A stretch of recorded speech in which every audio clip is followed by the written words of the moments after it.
Welcome back, sleepyheads, and thanks for tuning in to another episode of Sleepy Aliens Perspective. I am your host, Leigh. Happy to be back. It's been a minute. I've been doing some writing projects and, that kind of took away my time. And I'm also kind of going through a housing crisis at the moment, trying to get rental assistance, and that's not really happening. So I'm possibly facing an eviction. Who knows? We'll see what happens. It's just messy. It's messy and it's stressful. So I've had a few things going on, but, I trust God and I know that everything's going to work out. And, these obstacles are only making me more responsible, making me acknowledge some, negative beliefs. They're helping me overcome, my lack of faith and trust sometimes, especially when it comes to my security. So while it's all stressful and wild, it's a good thing. But I'm happy to be back. So tonight I want to talk a little bit about R. Kelly, some healthy perspectives to have when it comes to predators in your workplace, or if you're a customer service worker, dealing with harassment, or if it's, coworkers in your workplace. And lastly, I'm going to give you a little update about where I'm at with my no weed journey and that sobriety and the challenges that I'm facing and how, I'm overcoming some of those challenges and how I'm kind of not overcoming some other challenges. But yeah, so we're going to talk about that. But first, I do want to touch on R. Kelly. So we know that his goddaughter has recently taken the stand and spoken up about the abuse and grooming that she endured, a majority of all before the age of 18, and how her family condoned this and enabled that abuse and all the emotional repression that she's had to go through.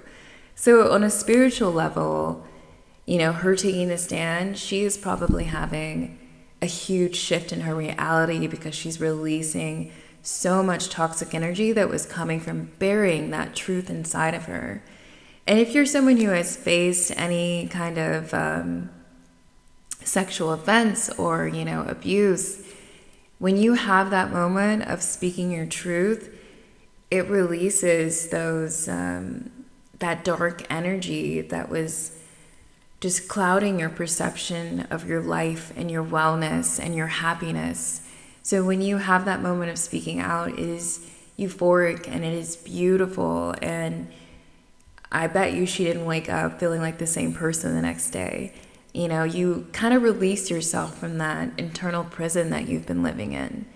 I remember when I finally told my mother about my sexual trauma that I faced as a child, even though her response wasn't the best, just even getting just to release all of that energy, not only did I have like a ton of visions, I had just the most beautiful dreams, but I woke up feeling so light, and all of this pressure that was like on my chest and like blocking my throat chakra, I was able to release all of that. And so it's such a beautiful experience to have. And I hope her taking the stand encourages other people to speak up. And yeah, you don't really know what consequences will follow with speaking your truth, but you just have to trust God, and you have to trust that that's released you and it's heightened your vibration, and it's going to protect you from lower vibrational entities, and it's going to bring and attract the right people into your life that are going to be healthy and positive for your continued spiritual journey, right? So that's just my perspective on that. But I also just want to talk about the wake-up call of R. Kelly. Of course, there's other people in the entertainment industry who need to be having the moment that he's having. And that is the only unfortunate thing about his trial, is that he's the only one on trial at the moment. Because there's other people like him. We know that Chris Stokes has many allegations against him. Birdman has allegations against him. All of these people with power, taking advantage. And, I don't know if people think about this, but when you have a predator, their essential three-dimensional goal is to receive whatever gratification they get from whatever they're doing, right? But on a spiritual level, it's them taking your power. And taking another person's power empowers the predator. And a lot of times, these predators have faced their own sexual trauma in their childhoods. And so what they're basically doing is, in this weird way, empowering themselves from that trauma by repeating that trauma. It's really dark, it's twisted, but there's a lot of psychology to it. But that's a small gist of it. But the important thing about this case to me is that it's shown that, yes, we need more sexual education in our school systems. And I know that there's, the religion versus science aspect that always blocks the depth of that education and the audience that needs to reach. But I think another wake-up call is the fact that we need to educate our children about predators and grooming and sexual abuse, and we need to make sure that they're aware of what signs to look for, who they can go to, and they also need to be taught about the reality that it can be anybody. It could be, their postman, their cousin or uncle. It could be their, parents' significant other. It could be their parent. It could be a police officer. It could be all these figures that you're supposed to trust. And I think when we teach kids how to have a response to that so they can, ground themselves long enough to take necessary action, I think that's the most important aspect that we need to be focusing on when it comes to this matter. But I definitely think that we need to teach kids about grooming and sexual abuse, and I don't know as far as the debate about, the appropriateness of that taking place in schools, but the truth of the matter is that we need sex education and we need sexual abuse education and prevention. And no, that will not, stop these predators, but it'll help more people speak up, and it'll help them speak up before the abuse becomes, repetitive and continuous and throughout many years of their lives, creating even deeper levels of trauma within their spiritual and mental and physical body, right? So that's what I'm taking away from the R. Kelly case. But overall, I do really hope that more people start to speak up in the entertainment industry about what they've gone through. But we've seen, people who have spoken up about it and other people around them gaslight them. And the fact that so many people are afraid to talk about the crimes that go on in the entertainment industry, the level of silence, it represses those efforts, those voices that are trying to, change that darkness within the industry, and I could go into a few examples of that, but I just wanted to touch on that briefly and give people a little bit of consideration when it comes to sexual abuse education and prevention, because I think R. Kelly is a great case of why it's so very necessary. But, I think another reality of that case is that people will sell out their children for money. People will put themselves and their families in dangerous and difficult situations for financial security and gain. So there's a whole nother dark aspect to that, and that's, poverty in our society. And that's, the impact of luxury and flex culture and wealth and the sense of lack that so many people have when it comes to, what they feel they should have and compared to what they do have, and not being grateful for that, right? So hopefully, I don't really know how to start that wave. I know there are classes out there outside of the school system where parents can take their children to become educated about sexual abuse and grooming, and what signs to look for and how to protect themselves from that. But I think it needs to be more systematic and institutional. And I think if it's not, then that should tell you a lot about not only the world we live in, but the country and those who run our institutions. And I don't want to get too conspiracy with it right now, and especially on YouTube, but let's be real. The system of sex trafficking is protected and so proliferated because there are powerful people that, have hands in that industry, whether it be as abusers or those who make money from it, right?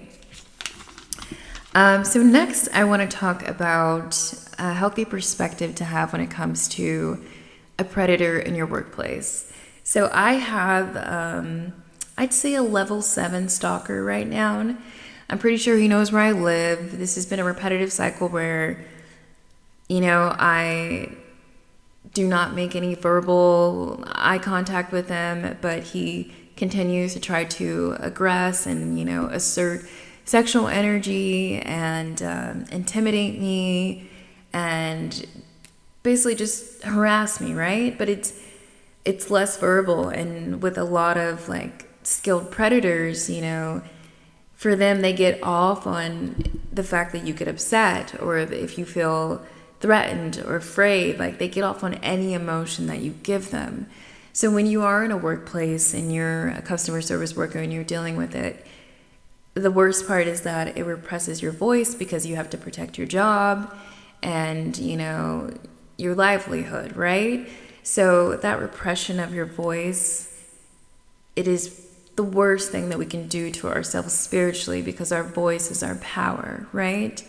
And our ability to stand up for ourselves is not only important for us in the third dimension, but our spirit body as well, because we're all divine royalty.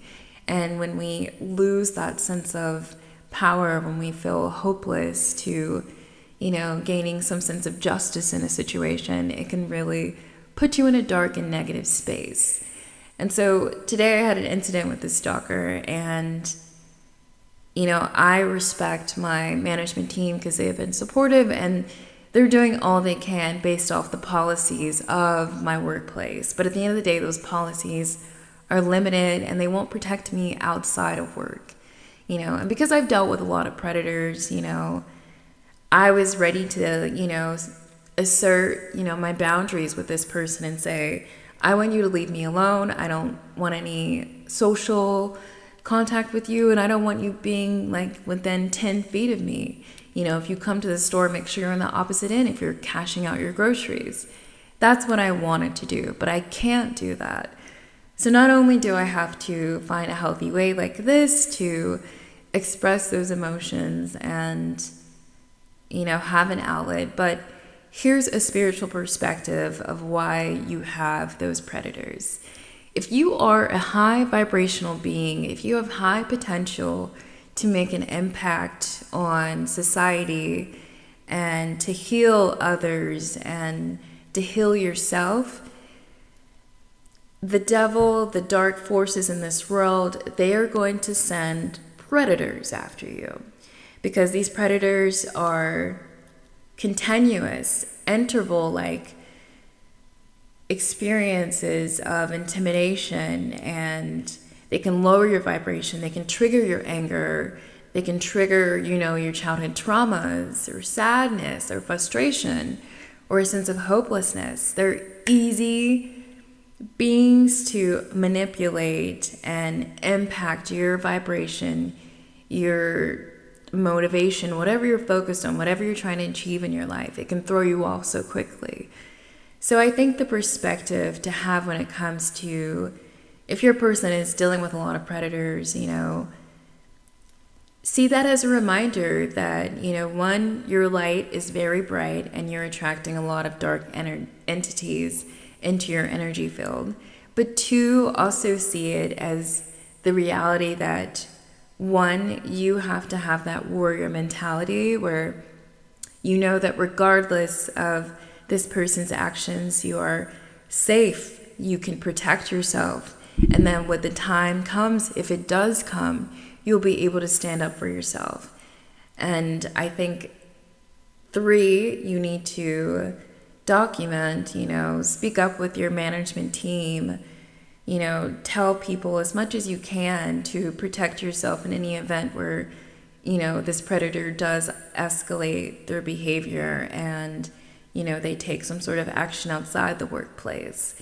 Just protecting yourself and voicing yourself, even if it's not with the predator, but talking with your friends, your coworkers, or your management team, or, having a healthy artistic outlet. I think those are the most important remedies for that situation, for you to retain your sense of empowerment, but also don't beat yourself up if you do get angry or sad or triggered. I think the most important aspect in those moments is how you process that anger and that trigger, and for me, it was really hard today because normally, I'd come home, I'd smoke, and I'd be able to repress a lot of those emotions that comes along with having to deal with those predators, and when I wasn't able to do that, I had to calm down naturally. So I ended up just listening to some music. I took a bath, I washed my hair to cleanse that energy. Also, I want to, again, I'm not repping this company, but when I worked in the wellness department in my job, I got to meet one of the co-owners of this company, and it's Sweet Body Laboratories, and they make really good bath salt mixes. And essential ingredient that they put in here is Arnica montana. And if you don't know, Arnica is a natural, it comes from a plant, and it helps with to reduce swelling, inflammation, and muscle soreness. And it's also great for just putting over wounds. And this is coming from someone who stopped taking, Tylenol and ibuprofen. And I think I've been clean of that for almost 3 years now. And my body has definitely learned to, heal a lot of those things naturally. But sometimes I still need help. And you can get Arnica tablets. They have it in gel form and ointments. And it's just really helpful. So I had a really good bath. And I'm feeling a lot better. So a huge aspect, a perspective to have when it comes to these predators is, okay, yes, that is how they're acting, but how am I going to react? How am I going to recover from this experience? How am I going to de-stress in a healthy way? Am I expressing my emotions? Am I finding ways to nurture my body? Am I going to journal, allow myself to cry, Just really focus on your response in those situations, because that's all you can do. And again, like I said, having that warrior mentality and trusting that you're protected and, regardless of, what comes, you're taking the right action to protect yourself and be smart and be healthy about how you handle these experiences. Because a lot of times, the dark forces in this world, they're going to send those people out because they know it's going to trigger a reaction that could cause you to self-sabotage something in your life. And in this case, they want me to get fired. They want me to lose my livelihood, my health insurance, and the good standing that I have in my community and all the good things that I'm building for myself, right? So that's just a perspective to have on that. So next, I want to update you guys on the challenges that I have been having when it comes to not smoking weed. Now, for me, I was a very high-functioning weed smoker. I loved going for long bike rides. I could do job interviews after smoking, and I could get the job. I could, I could just pretty much do anything, and I won't go into details because, again, we don't incriminate ourselves. But, I loved just doing everything high. It just put me in this space, and it helped me de-stress and enhance my sensory depth, and I was able to see more and feel more. And yeah, but now and it being without it, I'm almost like a full month without weed. The hugest thing is I'm not able to repress those emotions that I was feeling. And being in this stage of my artistry where I haven't reached a breakthrough, and I've been going at it for so long, and I know people are like, well, you've only had your channel. No, I self-published my first book when I was 21. I started, performing in bands in my early 20s. This is not like my first creative, bout, I've been trying to have breakthroughs where I can, use my creative talents to have a career, and have security in my life. Like, I don't need to be like, a $60 million, person. I'd be happy, just having $4 million in my life and, having a great career. Like, that's just what's important to me. As long as I'm getting to do something that fulfills me and that has a positive impact on the world, that's important to me. And, but like I said, I've been at this for a very long time. I've been trying to have a breakthrough in my career. And so I have a lot of frustration and anger sometimes.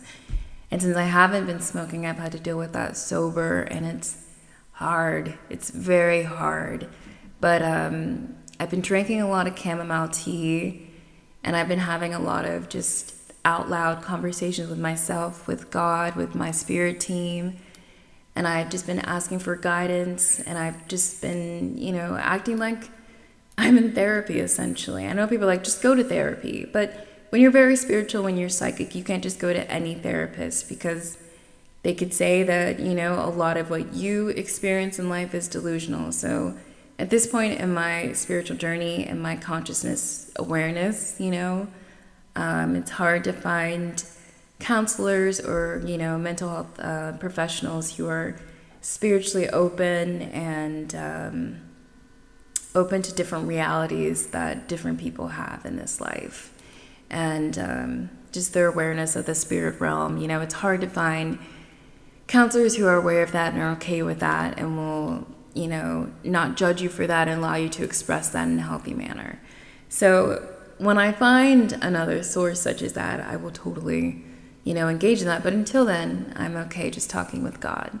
But my point there is that you kind of need to just get used to verbally processing and releasing those repressed emotions and finding different ways to process and cycle through negative thoughts when it comes to those emotions. And a really hard part is shifting your perspective of those negative emotions, because a lot of times back in the day I would have a really negative mindset, and I'd be like, okay, let me smoke, and then it would be really easy for me to shift to a positive perspective. But doing that without weed, it physically hurts my brain, because you're expanding your consciousness when you evolve your perceptions, especially when you evolve your perceptions that are aligned with your higher self. So doing that sober, literally, I get physical tension in my brain. I cry. I'm angry. A lot of stuff is coming up. But that has definitely been the hugest challenge. So talking out loud, praying, journaling, those are some ways that I've been getting through that. But also confiding in coworkers or friends or family, that's also been really great. And I'm really blessed to have really great coworkers who are great listeners and super understanding, and a lot of us are going through the same thing. So they have been super helpful during this period as well. Another thing that's really changed for me is that socializing is different. When I was a kid, I was so quiet. People thought I was a mute, and I had to go see a counselor in elementary school for 2 years. I would even eat lunch with this counselor. I was just so quiet, and I wasn't that quiet at home, but when it came to being outside of the house, I was just very selective about who I gave my energy to and who I talked to. I don't know, it was weird, but I find myself kind of retreating back to that state of energy. And, weed helped me open up my heart chakra, my throat chakra, and it helped me release a lot of the guards that I have when it comes to socializing. So I'm not as open or as bubbly as I would normally be when it comes to socializing. So I'm having to learn how to do that socially. And I think Wednesday I'm supposed to get together with a friend, and I've been in such a work mode that I have not really taken any time to hang out with people. So doing this sober will be like kind of huge for me. And so I'll give you an update on that, but socializing is really different. But when it comes to being at work and having to socialize a lot, I've just been not faking it, I'm just embracing the fact that, hey, sober heaven is not very bubbly, she doesn't really want to interact beyond a certain extent. And when I run out of that social energy, it's out, I'm not going to keep, extending that to other people to appease a social situation or experience, right? So that's a huge note. And yeah, so once I have I'm still working on that one. So I'll have more tips for that one, hopefully, after my experiment on Wednesday when I do a little socializing instead of work. A huge thing for me is that it's been harder to focus. Weed was like coffee for me. I could work like 7 hours straight, if I had like a quarter of a joint and some green tea and, maybe like a little pastry or something. Like, weed just helped me have stamina. So developing that stamina without it after so many years of being, a high functioning smoker, it's been really difficult. And this has been the first video that I've recorded in a few weeks, and I've been sober for a few weeks, so I think that says a lot. And I have some more research-based episodes that I'm planning where I'm struggling to focus on, reading and, just researching the materials that I need for the episode. But I think a huge thing that I've been doing has been like, okay, what's my intention here? And just breaking things into small steps so that I'm not overwhelmed with the task. Even if it's a single task, break that task down into like smaller steps, because, I can't, it's hard for me to amass the level of focus that I need for every aspect of a single task right now, and I'm more resistant to it. Also, playing music in the background can be helpful, or watching or putting on a show that, all the episodes to, that kind of helps as well. I drink a lot of those clean energy yerba mates. Those are really good. I take mushroom supplements. So I'm doing a lot of things to kind of just enhance it on a 3-dimensional level. But hopefully once,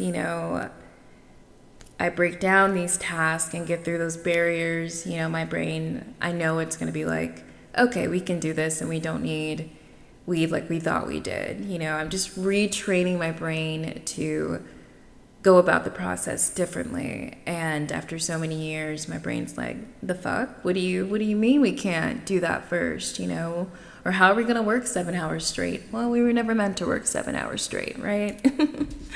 So that's been a huge obstacle for me. And of course, I'll have more tips as I experiment and figure out my own solutions, but just know you're not alone out there.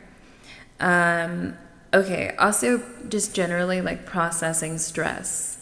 And this is being annoyed at a basic level at work, or bills, or barriers with creative things, just any stressors, whether it's relationship stuff. In my brain, it kind of feels like I'm a blender and I'm trying to chop up a bunch of beets without water. That's it kind of hurts.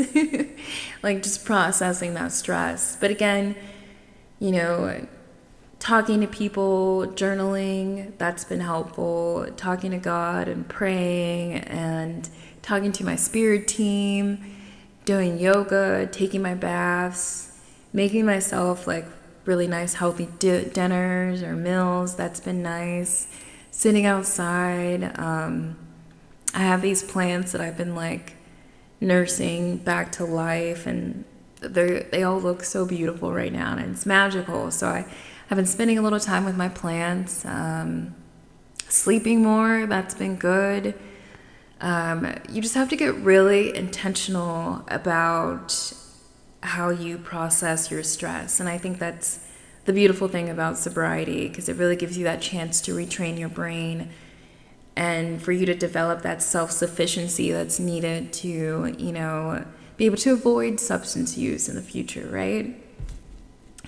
But yeah, it's kind of physically painful. And I've actually been smoking lavender, just dry lavender leaves, and then just to help me sleep, I smoke a little mugwort. And mugwort is also good for enhancing your dreams. So I've also been just doing a little bit of experimenting, because since I've been sober, I've been dreaming. Well, you always dream, but I'm remembering my dreams, and my dreams are becoming more visual and more vivid again. Because a lot of times I would just have like these blackout sleeps sometimes where I know I would dream a little bit, but the dream wasn't long, but my dreams have been long again, very movie-like. And the way I dream is that it's like I'm coming into a different body, a different reality, and I interact with my dream a lot. And I know people are like, okay, it's a different step above like astral projection and all that. It's a little weirder. I can't explain it. I'm still trying to figure it out, I guess. But yeah, so I've been dreaming a lot more, which has been nice. But yeah, so just being intentional about how you relieve your stress, and exercise has been good. Even when I don't feel like going to the gym, I'll still go to the gym and do like just the basic like aerobics, cardio machines. I won't go really hard, I don't want to stress myself out. I just want to like give myself a good job for, working out and doing something good for my body. Of course, going on walks, being in nature, that's been good. I recently posted a video on TikTok of me swinging, and I want people to know that I do that all the time. It's like the quickest way for me to like feel better is to like find a swing set. Like I loved swinging as a kid, and I used to live really close to a swing set when I lived in Flagstaff. So, I always try to make sure I have access to one, because I think the motion in general, it's very uplifting, of course, but just that, I don't know, you just kind of, I don't know. As soon as I start, I just kind of forget what I was stressing out about, and I'm like, okay, I feel better. And it's actually a nice leg workout, too.